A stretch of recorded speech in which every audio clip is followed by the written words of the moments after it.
কি করবেন এ টাকা দিয়ে? যদি কবর নিয়ে যেতে পারেন, আখেরাতে কাজে লাগে, তাহলে তো একটা ব্যাপার ছিল।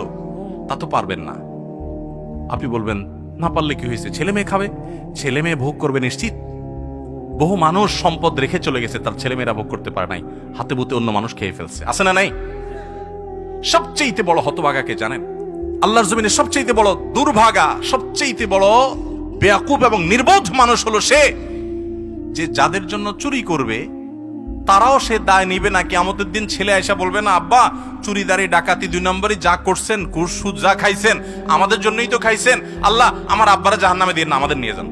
বলবে না ভাই, কোরআন বলেছে ইয়াউমা ইয়াফিরুল মারউ মিন আখিহি ওয়া উম্মিহি ওয়া আবিহি ওয়া সাহিবাতিহি ওয়া বানি। সন্তান বাপকে দেখে মাকে দেখে পালাবে, যে না জানি আজকে কোনো কিছুর জন্য ধরে। সবাই ইয়া নাফসি ইয়া নাফসি করবে। যাদের জন্য চুরি করবেন ওরাও দায় নিবে না। আপনার মতো নির্বোধ কে হতে পারে? সন্তানকে চুরির সম্পদ দিয়ে বড় করবেন না, সততা দিয়ে বড় করেন। আমাদের সমাজে আজ ঘরে ঘরে সেই মা বাপ আছে যে মা বাপ চায় আমার সন্তান থাকুক আজ দুধে ভাতে, সেই মা বাপ নাই যে মা বাপ বলে আমার সন্তান থাকুক আজ ঈমান আমলে সততার সাথে। সেই মা বাপ নাই। মা বাপ নকল কিনে এনে দেয়।